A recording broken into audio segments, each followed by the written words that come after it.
49 people are suffering from severe lung illnesses linked to vaping in Maryland. That number of cases went up by 3 this week, but it's still unclear exactly what's causing people to get sick. As those numbers show, the vaping crisis continues to grow in our state. In an exclusive interview, a local man tells WJZ he thought he was making a safer choice, but his decision changed his life forever. Nicole Baker shares his heartbreaking story and his warning for others.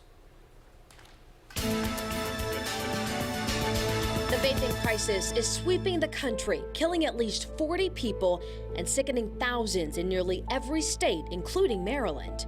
The number of people in our state with vaping-related illnesses is rapidly increasing, with nearly 50 cases. I can't take a big deep breath when I first wake up.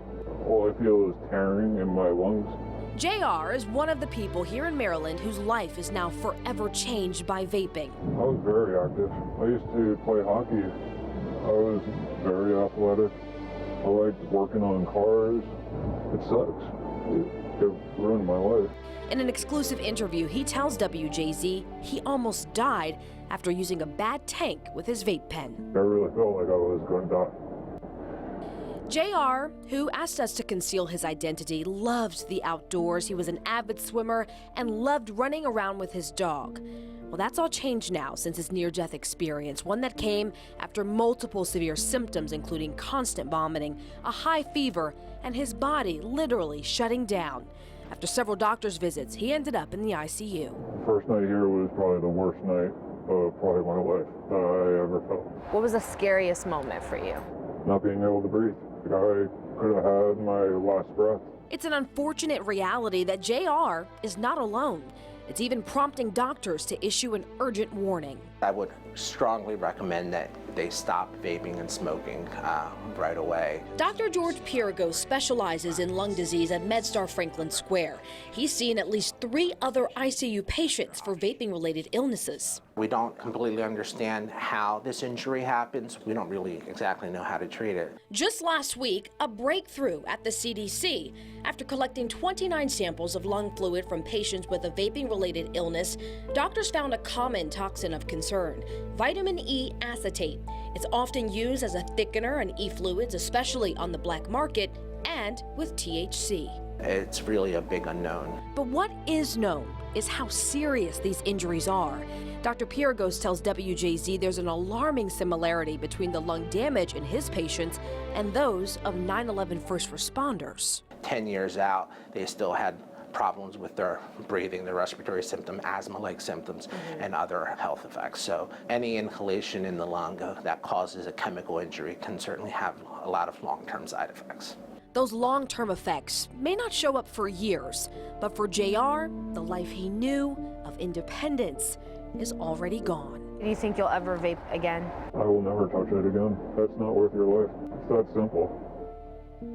Nicole, we feel so bad for JR. I mean, how's he doing? Are these health problems permanent? Yeah, so this is something he'll have to deal with for at least the foreseeable future. Right now, his family tells me that he's on an inhaler sometimes once or twice a day. He's doing better. When we did that interview, he was very winded. I mean, just from just a few steps, he was truly in the first stages of recovery, but now he's getting a little bit better, but he misses his old life. He can't chase after his dog anymore. He was an avid swimmer. He was an athlete, and those are just components of his life that he'll really never fully get back. Wow. Of course, the question that's on everybody's mind, what is the difference between vitamin E and vitamin E acetate? That's a good question. The CDC has alerted everyone that the vitamin E acetate is the common toxin that was found in the 29 patients that were tested that had those severe lung injuries.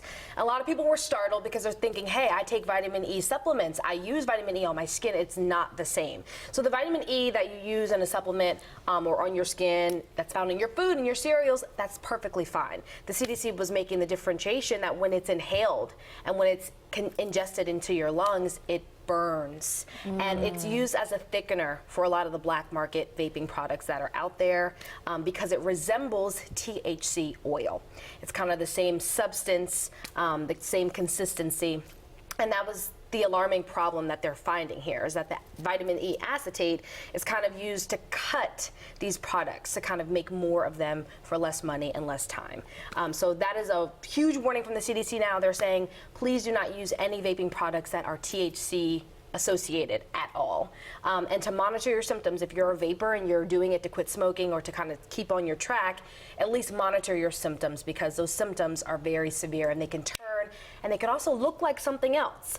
Our patient thought he had food poisoning. The doctors thought he had the flu, and then they thought maybe it's pneumonia. So they do not look, the symptoms do not constitute what you may think for an inhalation injury. It's dangerous. It is. Nicole, thank you for being here with us. Of course. We'll be right back after this with news, traffic, and weather.